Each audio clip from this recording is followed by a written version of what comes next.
So thank you for agreeing to participate in this. The students always get a lot out of hearing other people's journeys and how they got there and what their jobs are like, because I think a lot of students have a very vague idea of what possibilities are out there for them after they're finished with school.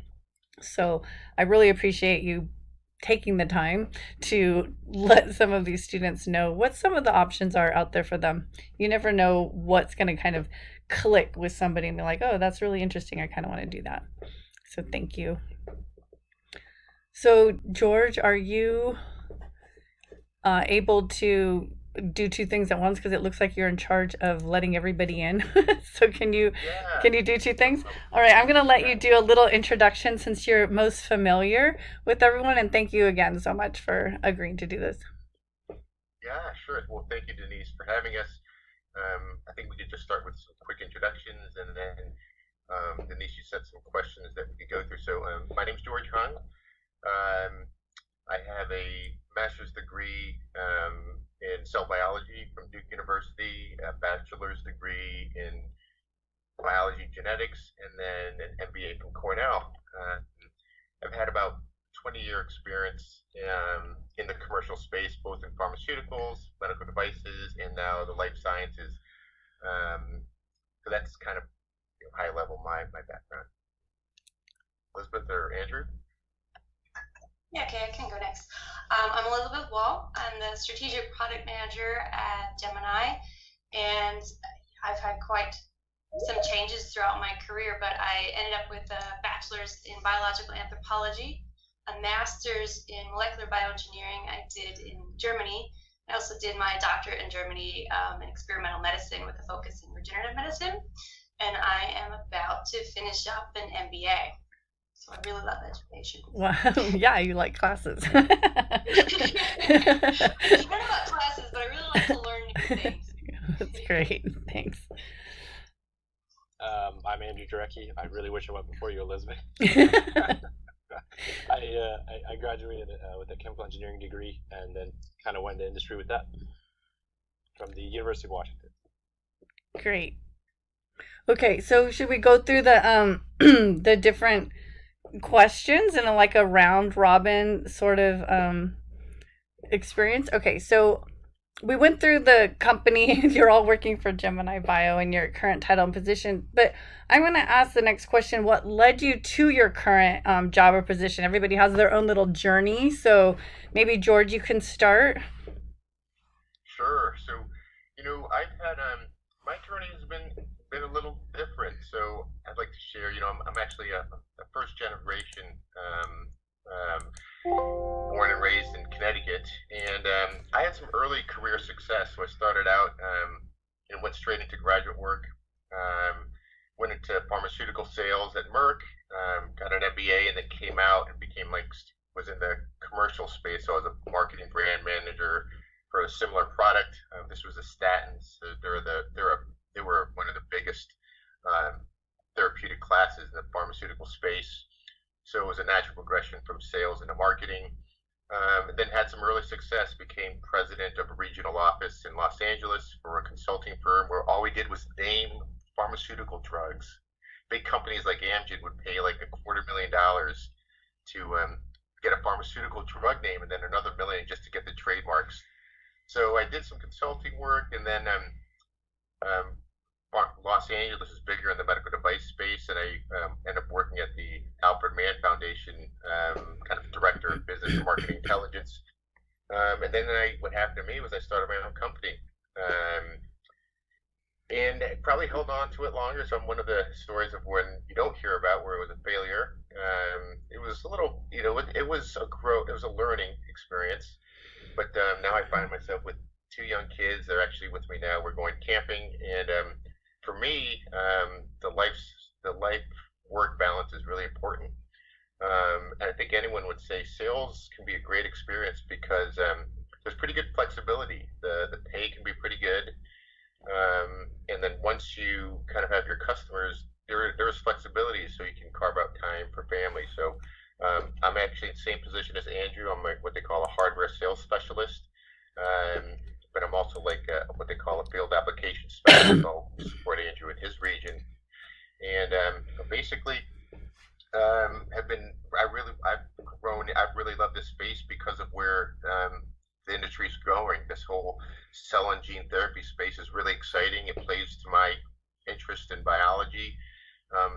to use a lot of the sales experience that I've picked up along the way. And, it's really great to help, young researchers work with someone like Denise, and it's been fantastic. So I'll probably be in this space for the next 10 years.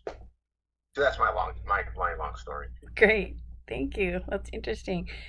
Andrew, would you like to go next? What led you to your current job? I suppose I started in biotech. I got an opportunity in school to intern as a process engineer with a manufacturing facility out in Shanbally, Ireland. So, I guess I started, working in biotech. I had always been interested in working in biotech. It was always something that I saw myself doing. When I was younger, I wanted to be a doctor, but the sight of blood kind of terrifies me, so I knew that wasn't a viable option. So, in working at the manufacturing facility, I dealt with a lot of contractors coming in and on site, and watching them present and showing off new technologies. And I always thought it was cool that these sales engineers were at the forefront of technology, and always got to see the new stuff, because when you're in a manufacturing facility, a lot of the equipment is really old. So I kind of like the idea of that. So when I graduated, I went into I started working for a small manufacturer's representative firm. And what that means is a lot of larger companies won't have an internal sales team, who will use an external sales company to support it in various regions. So in my previous company, we represented 7 or so equipment manufacturer lines, and was their sales team externally. And then a recruiter asked me to apply at Gemini, and here I am. So I've been here all of 3 weeks. So it's been action-packed and really trying to get up to speed on the technology. I'm very excited to be a part of Gemini, and a bit more excited to be asked to talk to college students, because I remember it was not too long ago when I was in your shoes, eager to talk to somebody in industry and really get a feel for what it was like. So I feel like I can definitely relate there. Well, congratulations on your new position, and thanks for taking this time. So, Elizabeth, I think you talked a little bit, but how did you get to this current position with all of that winding around through education? Yeah, so I guess one thing I want to mention is that if I would talk to myself like a couple years ago, 5 years ago, 10 years ago, I am nowhere where I thought I would be or expected to be. So I actually started out studying art, fine arts, and I loved it. I still love art, but it was just not something I thought I needed to go to the university for. I thought I can do this otherwise. And I knew I didn't want to take a break. And I thought, what can I do? What can I do? And I was making clothes sometimes, like during high school. So I thought, oh, go to fashion design. And I realized I don't like this. And I had this class. It was on human evolution, and it just completely changed my whole outlook. I was like, wow, this is so exciting, so interesting. And I worked in a lab during my undergrad, and then I thought, I don't want to be in science. I don't want to do this. And I went to Los Angeles, worked on a friend's show, and then I thought, I don't want to do this. And during my undergrad, I also studied teaching English as a foreign language, because I really loved to travel. And so I decided to do that. That's actually what led me to Germany. I'll go there for 1 year, teach English. It ended up being nearly 10 years, 2 more degrees, and a husband and 3 kids. But I thought, as I was studying, I thought I want to be a professor. And the closer I got to that, I realized that's not what I wanted to do. So as I was in Germany and I was teaching English, I also started to get asked to edit manuscripts for people that wanted to publish. And so I continued to do this for a while, moved back to the States, and joined a nonprofit consulting group that was through the university. And through this, I found out like I could just touch base on what different people were doing in industry, from like tech transfer to just creating a startup or market research. And this kind of let me wet my feet in a lot of different areas so I could see what I really like to do. And then I got offered a position as a scientific support specialist. The company was in Germany, but I worked in the U.S. And this, because I knew I didn't want to completely walk away from science, so this let me help people with the products they needed, like anything to set up their experiments. I could go into the lab and help them out. I would give seminars and webinars on different products, but more from a scientific point of view than a sales point of view. Because sometimes scientists, they don't always want to talk with the salespeople. They want somebody that kind of speaks their language. And then when I found out about when COVID hit, then this was a little bit difficult because the company I was working for, they worked with human primary cells and media, but it was only for research use. And so when COVID hit, this kind of really dipped, and that hurt the company. And so I started looking for other places, and I found Gemini, and I actually applied for a business development role. And as I was interviewing, one of the people, they said, "You're actually perfect for product management because you have that science background, yet you have that business approach." And so one of the things I love about my job is that there's just so many different things from my background, and I actually get to use them all within my current role. And so with the position I had before, I knew kind of just by talking to people, doing informational interviews, and just looking online, the next logical step was either business development or product management. So that's kind of, it was a perfect fit, and just kind of, you just keep talking to people because you'll know where you fit in eventually. And other people might, maybe you don't know, but they may. I so appreciate that. I appreciate hearing that you tried so many different things and realized that that wasn't really what you wanted to do, because I think sometimes students are afraid to take that step. Like, let's just try it. It doesn't have to be the end, your end career. It's just something to do for until you find something else that maybe is a better fit. And then I like hearing that someone else may direct you to something that you never even thought was on your horizon until it's there. So I really appreciate hearing something like that, because I think that helps the students kind of picture that their future isn't set, right? They don't be afraid to take a step, because you'll be able to navigate around a little bit. So maybe the next question is, what's your average day on the job like? So students can hear a little bit about what different jobs are like day to day. Yeah. And this kind of plays into that last comment, because I also was a product manager, and one thing I could share with students is I've had experience in terms of products, both in what they call upstream and downstream, and you'll hear this a lot. You'll even hear it in another form of that in kind of manufacturing. We'll talk about that for upstream and downstream for manufacturing. It's related to where they are in the product development cycle.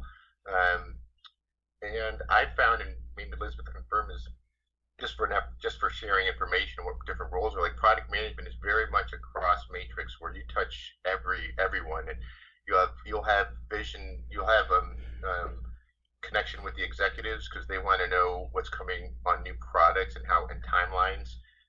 But you also work with quality and manufacturing, and so there's a lot of cross function. Elizabeth will talk more about her daily day, but it turns out that I like the downstream more. I like the being in front of a customer, like using marketing and talking about messaging. So my day is typically filled with just a lot of emails from customers, either wanting information about the product, wanting a quote on a product, and then working with, in some cases, it could be with our marketing folks, product management. For example, today, Andrew can talk about how we had to create a new product SKU for customer request. And in my case, I'm also doing a lot of demos. So I'll be maybe two times a week, 3 times a week, I'll have either a virtual or in-person product demonstration. That's where I'll visit a customer and talk through the instrument and just demonstrate how it works. And that's my typical day. Great. Andrew, would you like to go next? I know you said you've been busy these last few weeks getting acquainted with your new job. Yes, so I guess the average day on the job, I having 3 weeks ago, I'm still really establishing that normalcy, that average day, right? Currently, it's an average day is informing old colleagues from my, previous position who connections I had made in the past, in my previous sales role, and letting them know, hey, I'm at this new company, and kind of getting the word out. It's really important in sales to, really let everyone know where you're at, and make sure the word is out, because a lot of the times it's not what you know, it's who you know. And it's never bigger in sales. So right now is a lot of reaching out to old colleagues I've worked with in the past, and letting them know I'm at Gemini, and to those who, old colleagues who hadn't heard of Gemini, kind of explaining the product portfolio and what Gemini does, to a certain degree, because I myself am still, learning that, and making sure that I know all the products and have all the product knowledge, because as Elizabeth mentioned, the customers want to talk to someone who they can trust, who knows their process and understands the value proposition that Gemini brings to that process. So right now it's a lot of learning. You think when you graduate that you don't have to learn any more, but can be further from the truth. I feel like in college, the one key thing that I feel like I learned the most, and the most important takeaway for me was learning how to learn, and being able to do it on your own, because you think that that's going to stop, but it's not, and you won't have great professors like Professor Foley here to teach you once you graduated. It's all on you. And that's a good piece of wisdom to pass along. Thank you for that. Elizabeth, would you like to tell us what your day is like? Yeah, sure. So, George kind of touched on some of the things, but one thing I want to point out is that not only the positions day to day, but also the size of the company can change, like what you're actually doing. So Gemini is a pretty small company, and I fill a lot of different roles, and I talk to people in every department, and I cover all the different products. So at a small company like this, you're always going to be able to learn really a lot, and you're going to be able to do a lot of things. And you'll also be able to grow within that company and yourself. Because if you find out, hey, this is not working for me, but you find some other area where you've already been doing stuff in, you can move forward with that. Whereas in a big company, they may have a product manager that's just responsible for one product or one category. And so they may kind of be doing these things, but it's just, and it's not bad. There's nothing wrong with that. It's just different. So it's always something to keep in mind, because there are companies starting up, and some of them make it, some of them don't. But either way, you're going to learn a lot. If you're at a smaller company, you're going to learn a lot at a big company, but you're going to have to push your limits a little bit more at a smaller company, which I don't want to scare you away from, because I've always worked at smaller companies and I love it. Sometimes I think, I go to a bigger company, but it's like, no, that's just not for me, because I love to fill all these different roles. My day to day, there is no day to day. I guess it's different every day. So I'm talking to different people every day. I'm talking to different external people every day. Sometimes I'm talking to the C-suite in a lot of meetings. Sometimes I'm writing contracts. Sometimes I'm doing market research for pricing, or just what people want to do, or making new marketing material. It's every day is different. So if that's something that's interesting for you, then product management is something to shoot for. Yeah, that's great. I think some people do flourish just like you are flourishing in that environment that's changing every day, and there's something, and then there's other people that like the more know what to expect every day, to walk in and be able to do, the same type of thing at least every single day. So, I think knowing yourself and what you want to do is helpful, but I think sometimes people have to try things out before they figure out what is the best fit. So thanks for that. What do you think is the most rewarding and the most challenging aspect of your job? Andrew, how about if I start with you this time? So you're new, but what's rewarding and what's challenging? Well, I suppose, to me, it's, in any sales role, it's gaining the client's trust, and you do that by assisting them in solving ongoing issues in their lab and workflow. Of course, closing a big sale feels great, but really working with these various engineering groups or PD labs or R&D labs, and gaining their trust as a valued resource and a key opinion. That I don't know. There's nothing that feels quite like that to me. When these scientists in biotech are some of the smartest people in the world and working on cutting edge medicines to cure next generation diseases that we never thought possible through next generation medicine. So having someone as smart as that value your opinion, that's pretty cool. Oh, that's great. Do you have like a big challenge? Is that the same? The challenge is also gaining their trust? Yeah, definitely. I suppose you do that in staying up to date on the latest techniques and strategies used in biotech. It's a part of the interesting aspect of biotech to me is how it's still being developed. We don't know everything.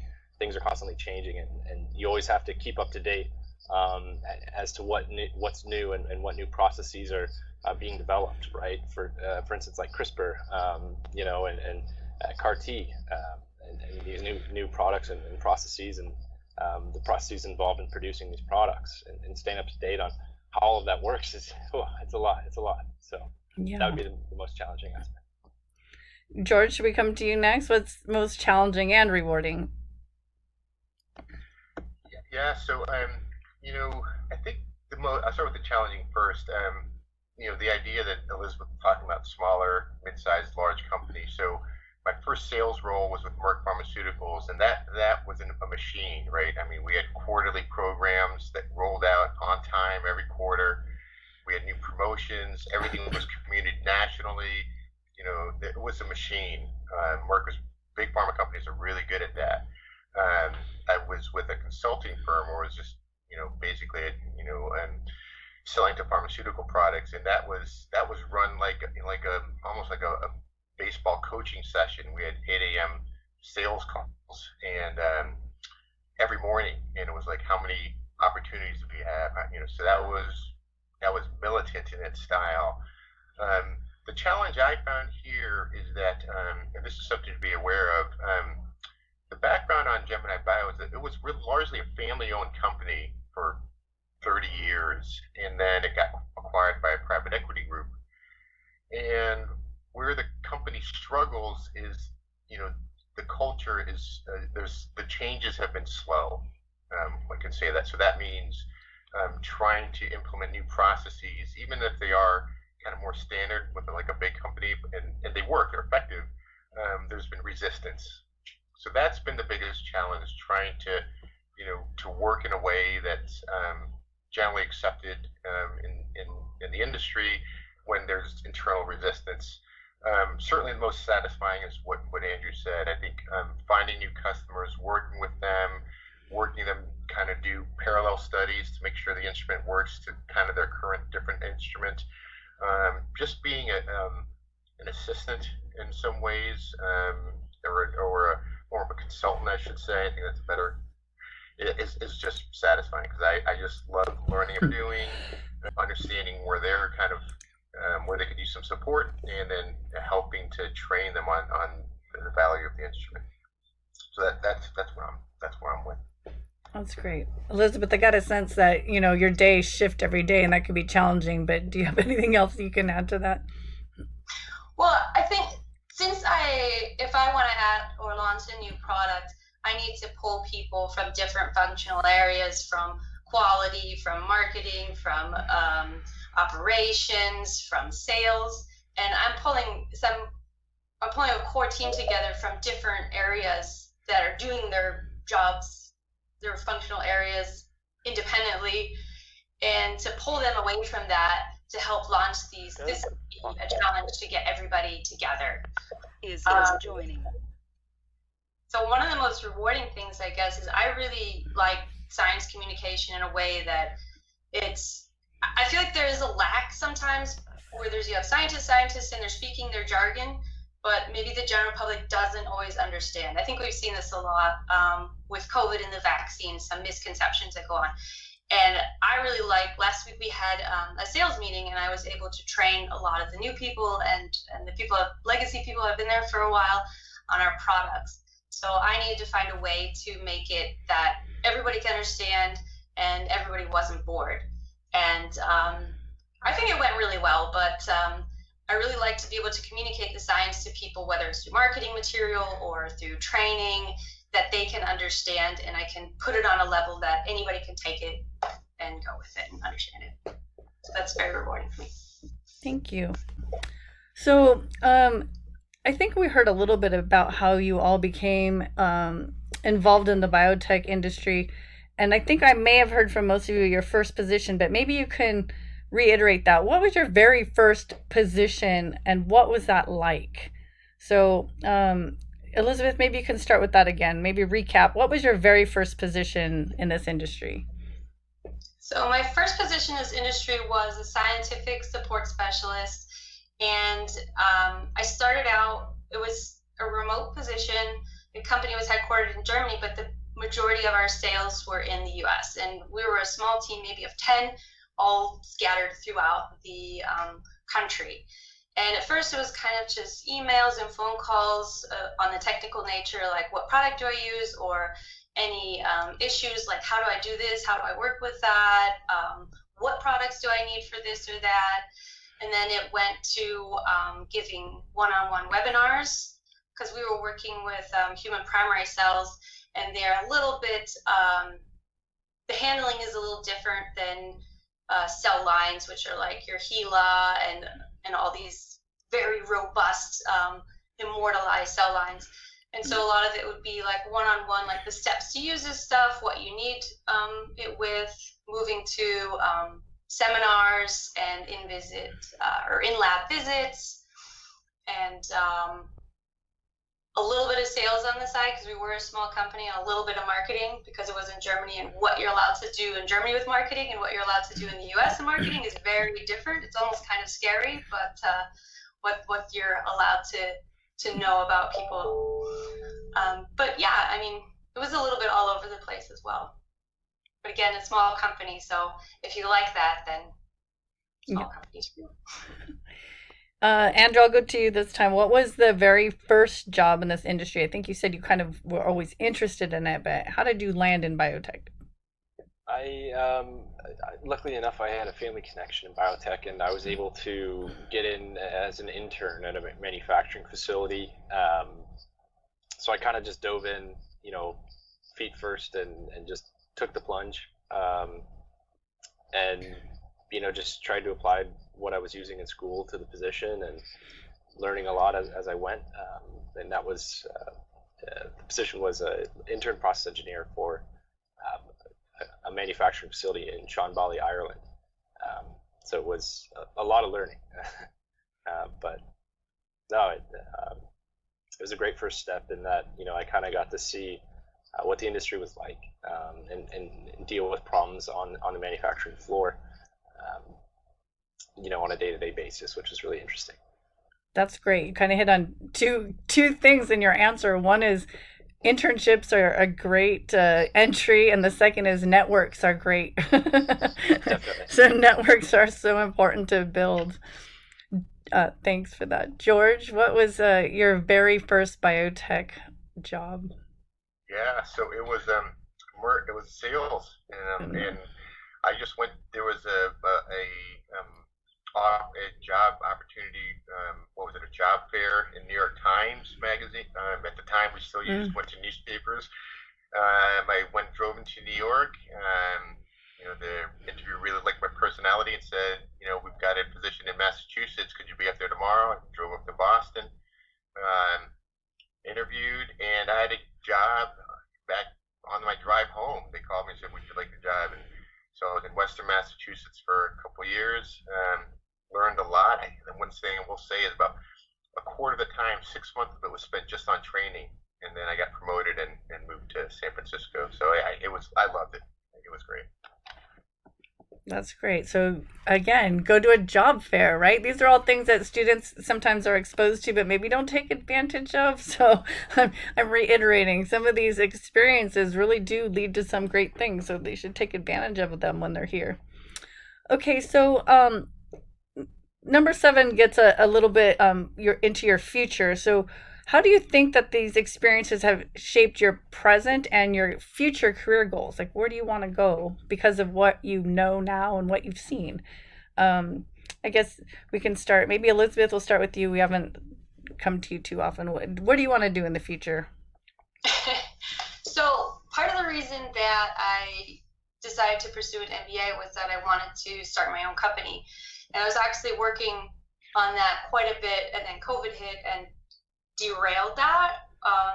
But at the same time, I'm pretty risk averse, and I still would like to do it. But the role I'm in now, it kind of it's the closest thing to running a company because I have a hand in every aspect of it without all that risk. But in the future, I would still like to have my own company. Maybe you can talk to George a little because he had that experience. George, where do you see yourself going? So, I think probably for the next, I think probably in the next 7-8 years, my daughter's 9. I want to be available for her. So I think I'll probably be in an individual contributor role, probably field-based, maybe manage a small team. As long as, I'm kind of it's a small team. By that, I mean, managing 3, 4 people, 5 people is fine. When you start to get to 10, 12, it's just, the demand on your free time just really starts to go up. And then after that, I think I would probably use some of my past experience, kind of my more senior positions and everything that I've learned in that time to also either join kind of on more of a management role with a company, or I might try again at another startup, kind of parlaying everything that I've learned. Great. Andrew, where do you see your long future ahead looking like? Having just joined the company, I don't want to screen your coworkers here and tell them I'm already looking out the door, because that's not the case. No, I guess my most immediate goal is to really learn this product and really be able to integrate well and become a valuable contributor to Gemini. And I'm not just trying to brown nose my colleagues here, but no, I really want to be able to contribute. But I'd say in the long term, I'd like to get an MBA at some point to get a better perspective. Having more of a STEM background, you kind of miss out on learning, a lot of things in business that I think could add value, to my current resume and make me more well-rounded, I suppose, to understand, to look at a biotech not just and only see the scientific side of things, but also see the company as a whole in regards to the finances and the business side of things. So that's something I'd really like to understand, because I think it would make me a more valuable contributor. That's interesting. So, Elizabeth, I think you said you had an MBA, and George, did you say you had an MBA as well? So you both have an MBA. So it seems to be a universal theme here that the STEM MBA sort of blended background can be very helpful in the industry. So something that the students may want to consider if they're thinking about they want to continue on. Maybe after their bachelor's, they should look into it if they like the industry. Maybe it sounds like that could be a valuable partnered educational experience. Okay, so one of the questions on the list of questions was, is there any specific mentors or advisors that you had that really inspired you into the STEM field? And maybe you can describe how that shaped your path. George, would you like to start with that one? Yeah, I was really blessed. So the head of the biology department at Carnegie Mellon was a great woman, Dr. Susan Henry. And I used my sales. I walked into Mellon Institute, Carnegie Mellon, and was first time I'd been in a lab area, and I just knew I wanted to be in there. So I went to the advisors and how do I get a job? And for the first 2.5 years, all I did was pour petri dishes. I talked my way into the lab, and I just poured petri dishes, making media, learned sterile technique, and she was the one that's actually recommended that I try a project, and so I did, and worked with a couple collaborators and published a paper on transcription regulation as an undergrad. So she was amazing, really mentored me to go to Duke University, even coached me and recommended what I should wear. And she was fantastic. She later went on to become the dean at Cornell. I went to her going away party at Carnegie Mellon, and she said, "Well, if you ever want to go to Cornell, just call me up and I'll write a letter to the dean." And that's what she did. And so then, just so you know, Cornell has a 1-year program, MBA program for people with a technical master's or PhD. So I was able to complete that master's in a 12-month span. Took a little time off to travel, and so it was great. So I owe my educational and professional career to Dr. Henry. She's still up there in New York, and I went to her 70th year birthday, and she's amazing. I wish everyone could find someone like that. That's a great story. Elizabeth, I'll go to you next. Did you have a mentor, somebody that really shaped your experience? Yeah, I'd say there were a couple people that did that, and it was all kind of the same theme. Though I used to just kind of, when I was studying, see if there's any labs that needed help, and wanted to have a student work in their lab. And so during my undergrad, I did that, and the professor, at first I just kind of started doing simple stuff. I was just freezing the tissue and cutting it to be stained and analyzed. And then I just kept coming in. At first it wasn't paid, and I just kept coming in, and he's like, "Well, I have a contract here, a position, and it's meant to go to a master's student, but you've done so well. How about I just give it to you and it's paid?" And just his encouragement and being like, "You're putting the work in and you're doing good." And he just kind of held my hand and basically led me forward. And then when I was doing my master's, it was the same thing. Like, "Hey, do you need any assistance in your lab?" And there was a postdoc that took me under his wing, and he was the one, I think, that started to get me interested in the science communication, because there were some really complex things they were working on, and he was able to explain it to me in such a way. Because at first they were giving me papers, and I'm like, I can't understand half this stuff. So he would draw pictures and explain. He would help him with his experiments, and I just got so excited because he made it so easy to understand. And then when I did my master's thesis research, I did a lab in UC Davis, and there was the professor I worked with. He said something that has stuck with me to this day. And he said, "You can have the best research out there, but if you can't communicate it, then it's worthless." So that's, I guess, where I got so interested in science communication and wanted to keep explaining to people these complex theories in simple ways. Oh, that's really interesting. I love hearing these stories and about networking too, right? So maybe, Andrew, you have something similar. I think you talked about a family member, but was there somebody else, or maybe that was the key? I hate to sound so lame, but that was the key for me, was to have a family member.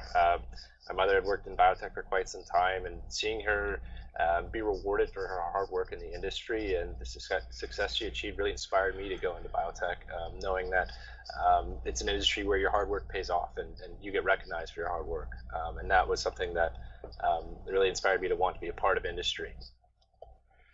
I liked hearing about how, for George and for Elizabeth, both of you took jobs maybe doing something pretty basic, but it led to something really interesting.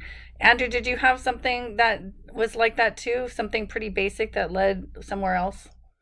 Not in biotech. I have worked a lot of odd jobs though. I suppose I used to install phone systems on Navy ships for a contracting company, over the summers in college. And, I suppose doing all of that led me to always want to work hard to avoid having to do, jobs like that you weren't interested in, but you had to do to get to go where you wanted to go, right? Because I did receive a great opportunity, but that didn't come right away, and I couldn't just be sitting around, right? You got to be doing something. So I guess for me it was there wasn't a real direct path, so it's kind of jumping around a few places, but to never forget about where I guess you want to be in the future, along the way, and you won't, even though the path is winding, you'll never get off of it. I think that's still very important for students to hear that sometimes it's a little bit shaky but you can jump on at some point. So I think that's a valuable thing to hear. So one of the things that I was going to ask is, what do you think that the top 5 skills are the most valuable to you of all the things that you have acquired, all the skills and knowledge that you've acquired along the way? What are the top 5? I'll start with you, Andrew. What do you think? I guess, number one is work ethic. Working hard and working smart, and no one's gonna do it for you. You got to sit down and work hard. And as I mentioned earlier, the reason why I went into biotech is in seeing my mother get rewarded for her hard work, and in order to get rewarded, the work's got to be there. I guess the second would be attitude. Attitude's everything, right? It defines who you are and how you're presented. If you don't work well with others, no one's going to want to work with you, right? The third is manners, and especially in a sales role, is being professional, acting professional and conducting yourself in a professional manner. When you're out in the field, you're not just representing yourself, you're representing the company you work for. So when I'm out in the field, I'm not just Andrew Drecke, I'm Andrew Drecke from GeminiBio. So remembering that and conducting yourself in a manner that reflects that is invaluable. The fourth is critical thinking, and that's where all of the years of college, I think, come to play, is in learning how to critically think and evaluate problems in the field, and learning how, I guess, to learn to solve problems, right? Because what you see in the field isn't going to be a word problem on a test.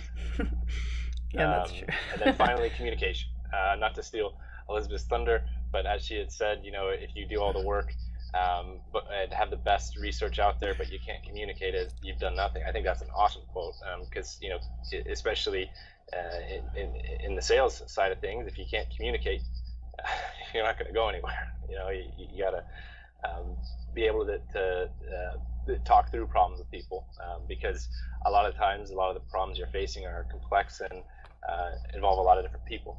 And while I don't see that too often in my position, I guess being able to talk to clients and really understand what issues they're having in the field and what issues they're having in their lab, to see if I have a solution that could benefit them. Perfect. Elizabeth, I'm going to come to you next. Do you have anything to add? Yeah, I would say listening is a really good one. So sometimes when people get their education, they think they know it all and they don't need to listen anymore. But I feel like sometimes the best ideas come from people like you that are listening. People like me that have been in it for so long, it's sometimes harder to see things that are right in front of us. And just hearing these fresh perspectives is invaluable. And yeah, as Andrew said, communication is really important, and networking is really important. And it's such a scary sounding word. And in reality, I'm a pretty introverted, shy person, but you can find ways to make it less scary. I remember going to conferences and being like, I just feel uncomfortable here. But there's ways to make it easier. You already have friends. Your friends have friends. People know people.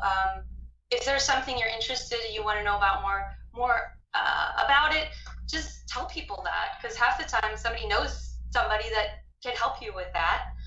And informational interviews, I think, really help lead me to where I am, because there are a lot of people that I talk to that in companies, you can just go to companies and say, like, do you have time to talk to me, kind of tell me what you do, like if you think there's a role you're interested in, and it may be like within 5 minutes or a minute, you're like, ooh, this is not for me. And another thing I just want to add is that if you never set your sights on one thing on that note, like if you say, like, this is my dream job and I'm just going to wait, and you're not getting it, and something else great comes along, don't push it away. unless you really don't want to do it. And if you take it and you really hate it, then get out of there. But yeah, those are the things I would recommend. George, how about you? Um, yeah, I think Andrew and Elizabeth hit a lot of the good ones. You know, the attitude, working hard, having integrity. I think that's something to think about because, especially in sales, I was advised when one of my neighbors until found out I was going into sales said, never lie to your customer, because it's true. You can be, and also never really don't really disparage competitors because you could find yourself working on a competing product. So those are a couple of things that are kind of more or less specific to sales, but I think applies to kind of any position. Um, my recommendation also, especially if you're just starting out, is really just soak up as much as you can um, with when you're in a new position. Try to understand, try to appreciate. I wish I had appreciated more my position at Merck. I wish I'd learned more about what it take to roll out these programs in such a timely manner, because the logistics and everything that goes into it is breathtaking when you start to realize what goes into that and how many people it touches, how many departments it touches. And if I had taken some time to say, who developed this plan, and call them up in email and say, hey, I really like this campaign. How did that happen? I think it would have served me later in my career. So soak up what you can and reach to internal folks so that they can, and they'll share.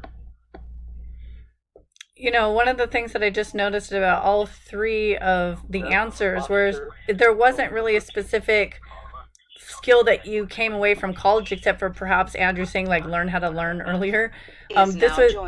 This is all sort of the soft skills that everybody keeps talking to us about. Oops. So it's interesting, and I like hearing from all of your perspectives, and it's just, I think, encouraging to the students that, it's not just about your knowledge, which is important, but it's also about how you conduct yourself on a day-to-day basis. That's really important. So we're kind of coming into the last 10 minutes. So I think I'd like to ask you if there's any, thoughts that you would like to tell the students, communicate to them that you haven't yet spoken about. And then maybe if we have a minute or two, if a student has a question, we can address that. So George, maybe we can start with you. Did you have any lingering thoughts that you haven't really hit on yet that you'd like to tell the students? Yeah, people say all the time, try to find something that you love doing and then, pursue that. And I was at my first crossroads when I was a PhD candidate because I was 2 years in and I really wasn't enjoying it, and then I kind of realized for me, I just didn't want to be kind of at a lab bench for the rest of my career. And I'll share what discouraged me was that they had a new Harvard guy coming in to Duke, and he'd done everything right, all the grants, and he was in his early 40s, and he just had a long road to tenure. Everything is about tenure. So then when I was debating whether to continue, my mentor was direct. He said, you got to really love this because otherwise it's just going to feel like work. So if you can't find something that you love, then find something that you enjoy.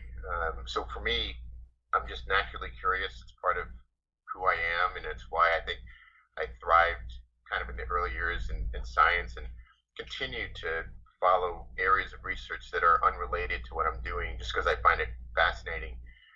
So my recommendation would be, finding something you love and making that. I think that's a that kind of can set you up for failure.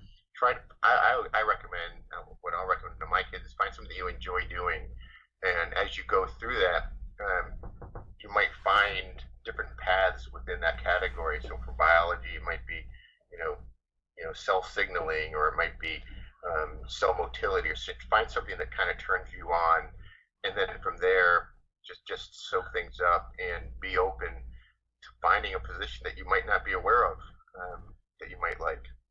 So that's what I'd share. Andrew, I'm going to come to you next. Is there anything that you'd like to tell the students? I don't stress out. College is the most stressful time of my life. But in the end, when you put the work in, good things are going to happen. So just don't stress too much. Thank you. I think going into finals in this last week for summer school, they might need to hear that. Good timing. They might need to hear that right now. Thank you. Elizabeth? Don't stress out is a good one. I guess a couple of things I want to add is one is when you get out there in the workforce, make sure you find an employer that appreciates you as a person and not just a worker, a number. This will really help you grow as a person and grow in your career. And another thing that was that I also heard in something like this is, especially for the women, you don't have to choose to have a family or a career. I hear even from a lot of women that if you're a scientist, you can't have kids. And I'm living proof you can. And there's a lot of women out there that are living proof that you can. So don't ever feel that that's a thing. I feel like the thinking has gotten a lot better over the years about that and a lot more open. But I still know people that are well into their 40s and like, as soon as I finish my postdoc, as soon as I finish this, and it's like, then it might be too late. So make sure if you want to have a family, have that family. Thank you. Well, we have a few minutes. I really appreciate all of these answers. I think they're so insightful. I think the students will get a lot out of hearing this now, today, and in the future. But as we wrap this up, there's some students in the audience, and I'm wondering if any of them have any questions. Are they able to put it in the chat, or can they voice their questions? George, how does that work? Is that okay? Yeah, they can unmute and speak. One line I muted the phone number just because there was some background noise. I apologize for that. I'll try to unmute you now. But just unmute your line and please mute it afterwards just to respect your colleagues. Okay, do any of the students have a question? Or they can put it in the chat as well. They've all gone quiet. Well, I hope we answered all of the questions that they had in this, little bit less than an hour, going on an hour right now. So last call, anybody have anything?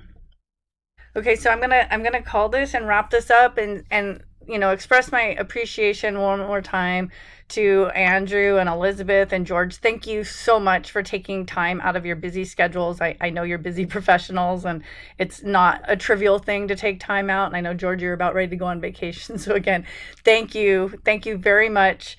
And I appreciate hearing from you, and I hope we get to interact with you again in the future. Yeah, I do want to add, if anybody has further questions today or later, feel free, connect with me on LinkedIn, send me an email. I'll be happy to answer any questions. Perfect. All right, you'll be seeing a LinkedIn request from me coming up soon.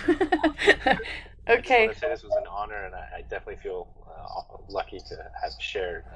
So thank you for hearing me out. I wouldn't bore you guys too much. No, Andrew, I think your fresh perspective, since you're the closest probably in your journey to where the students are, I think it's very, very nice to hear from, different progress, right? Different, progress along that path, because George and Elizabeth have had a little more time on their career path and yours is a little newer. So I think that it's all great. Students can see what the trajectory could be out in the future. So thank you. And I'm going to sign off. I appreciate your time and I hope you have a really beautiful week. Thank you. You too. Thanks so much, Denise. Bye. Bye.